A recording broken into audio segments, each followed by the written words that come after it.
Hi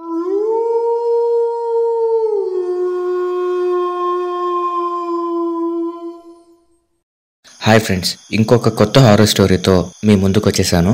ఈ story చాలా ఇంట్రెస్టింగ్గా ఉంటుంది. సో వీడియో మొత్తం చూసి మీకు నచ్చితే వీడియోని లైక్ చేసి మా ఛానల్ని సబ్స్క్రైబ్ చేసుకొని పక్కనున్న బెల్ సింబల్ యాక్టివేట్ చేసుకోండి. ఇక లేట్ చేయకుండా స్టోరీలోకి వెళ్ళిపోదాం. ఈ ఇన్సిడెంట్ ముంబైలో 2016లో ఒక 16 సంవత్సరాల అబ్బాయికి జరిగింది. జితేష్ అప్పుడు ఇంటర్మీడియట్ బోర్డ్ ఎగ్జామ్స్కి ప్రిపేర్ అవుతూ ఉన్నాడు. పైగా లేట్ క్లాసెస్ కూడా అటెండ్ అయ్యేవాడు. అలా ఒకరోజు క్లాసెస్ అన్నీ కంప్లీట్ చేసుకుని కాసేపు తన ఫ్రెండ్స్తో టైంపాస్ చేసి నైట్ ఇంటికి రిటర్న్ అయ్యాడు. టైం ఆల్మోస్ట్ రాత్రి 10:30 అలా అవుతుంది. జితేష్ ఉండే ప్లేస్ నుండి తన ఇంటికి 2 దారులు ఉంటాయి. ఒకటి లాంగ్ వే, నియర్లీ 45 నిమిషాలు పడుతుంది ఇంటికి వెళ్ళడానికి. ఇంకొకటి షార్ట్ కట్ వే. అప్పటికే తనకి బాగా ఆకలి అవ్వడంతో షార్ట్ కట్ వే చూస్ చేసుకున్నాడు. ఆ షార్ట్ కట్ వే చూస్ చేసుకోవడమే జితేష్ చేసిన పెద్ద తప్పు. ఆ షార్ట్ కట్ వేలో వెళ్ళాలంటే ఒక రైల్వే ట్రాక్ దాటాక ఇంకో 2 కిలోమీటర్లు వాళ్ళ ఇంటికి వెళ్ళడానికి. రైల్వే ట్రాక్ తర్వాత ఒక హాస్పిటల్ కూడా దాటాలి. లాస్ట్కి అన్ని క్యాలిక్యులేషన్స్ చేసుకుని చెవిలో ఇయర్ ఫోన్స్ పెట్టుకుని మ్యూజిక్ ప్లే చేసుకుని నడవడం స్టార్ట్ చేశాడు. జితేష్ హాస్పిటల్కి చేరుకునే వరకు అంతా బాగానే ఉంది. అక్కడికి చేరుకునేసరికి ఒక్కసారిగా చుట్టుపక్కల గాలి చాలా స్ట్రేంజ్గా విచిత్రంగా అనిపించింది. సరేలే ఏమోలే అనుకుని పట్టించుకోకుండా అలాగే వెళ్తూ ఉన్నాడు. ఇంతలో తన వెనక ఎవరో వస్తున్నట్టు ఫీల్ అయ్యి సడన్గా వెనక్కి తిరిగి చూశాడు. కానీ అక్కడ ఎవ్వరూ లేరు.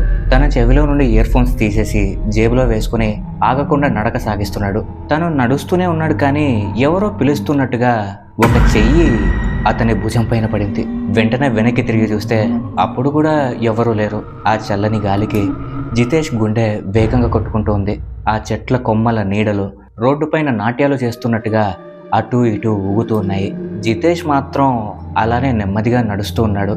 కొంత దూరం వెళ్ళాక ఎవరో ఒక అమ్మాయి ట్రెడిషనల్గా డ్రెస్ వేసుకుని కనిపించింది. కొద్దిగా అబ్జర్వ్ చేసి చూస్తే ఆ అమ్మాయి జితేష్ పక్కింట్లో ఉండే అమ్మాయి అని గ్రహించాడు. గగురుపాటు కలిగించే ఆ దారిలో ఇక ఒంటరిగా నడిచే అవసరం లేదని చాలా తేలిగ్గా ఫీల్ అయ్యాడు. జితేష్ ఆ అమ్మాయిని పిలుస్తూ అరుస్తూ ఆమె వెనకాలే వెళ్తూ ఉన్నాడు. కానీ అటు సైడ్ నుండి ఎలాంటి స్పందన లేదు. ఎంత పిలిచినా పలకడం లేదని తన వైపు స్పీడ్గా నడవడం స్టార్ట్ చేశాడు. కానీ ఆమె దగ్గరికి మాత్రం చేరుకోలేకపోతున్నాడు. ఇక ఇలా కాదని ఆమెను పేరు పెట్టి పిలుస్తూ ఆమె వైపు పరిగెత్తడం స్టార్ట్ చేశాడు. ఆమె కూడా నడుస్తూ ముందుకు వెళ్తోంది. ఎంత ఫాస్ట్గా వెళ్ళినా వాళ్ళ మధ్య దూరం మాత్రం తగ్గట్లేదు. జితేష్కి ఏం అర్థం కాక ఒక్క సెకండ్ అక్కడే ఆగిపోయి అసలు నేను ఎవరిని ఫాలో అవుతున్నాను, ఆ అమ్మాయినా లేక ఇంకెవరైనా అని ఆలోచిస్తూ ఆమె వైపే చూస్తూ ఉన్నాడు. ఆ అమ్మాయి కొద్ది దూరం వెళ్ళగా ఆ గాలిలో కలిసిపోయినట్టు మాయమైపోయింది. ఆ హాస్పిటల్ నుండి ఆల్మోస్ట్ స్ట్రైట్ రూట్ అది. ఎక్కడైనా దాక్కుంది అనుకుందామన్నా కూడా అక్కడ దాక్కోవడానికి ఏమీ లేవు. ఈ ఆలోచనలతో జితేష్కి భయం మొదలయ్యి తనలో ఉన్న ధైర్యం మొత్తం కోల్పోయి అక్కడి నుండి కుక్క పరిగెత్తినట్టు పరిగెత్తాడు. ఇంతలో వెనక నుండి ఆగు, వెళ్ళిపోకు, నన్ను తీసుకెళ్ళు అని ఎవరో ఏడుస్తూ అరుస్తున్న శబ్దాలు వినిపిస్తూ ఉన్నాయి. జితేష్కి భయం ఇంకా ఎక్కువైంది. ఈ టైంలో ఒక చెట్టు కొమ్మ కాళ్ళకి అడ్డం వచ్చిన గుండె ఆగిపోయే పరిస్థితి తనది. ఇంటికి వెళ్ళేంత వరకు పరిగెత్తడం ఆపలేదు.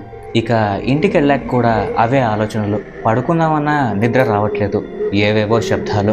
కళ్ళు మూస్తే ఆ జరిగిన ఇన్సిడెంటే గుర్తుకొచ్చి చాలా భయపడిపోయాడు. ఒక వారం అంతా జ్వరంతో ఇబ్బంది పడ్డాడు కూడా. ఇక పొద్దున్నే జరిగిందంతా వాళ్ళ పేరెంట్స్కి చెప్పాడు. కానీ వాళ్ళది నమ్మలేదు. నువ్వు కొన్ని రోజులు స్టడీస్కి బ్రేక్ ఇవ్వు, భయం లాంటివి పెట్టుకోకు, ఎక్కువ ఆలోచిస్తున్నావేమో, అలాంటివే ఆలోచించకు అని చెప్పి ఆ పేరెంట్స్ రూమ్లో నుండి వెళ్ళిపోయారు. ఇక జితేష్ కూడా నెమ్మదిగా నిద్రలోకి జారుకున్నాడు. అర్ధరాత్రి జితేష్కి తన జుట్టు ఎవరో లాగుతున్నట్టు, గుండెలపై కూర్చొని ఊపిరి ఆపేస్తున్నట్టు అనిపించి సడన్గా నిద్రలోంచి లేచి చూస్తే ఆ గదిలో ఎవ్వరూ ఉండరు.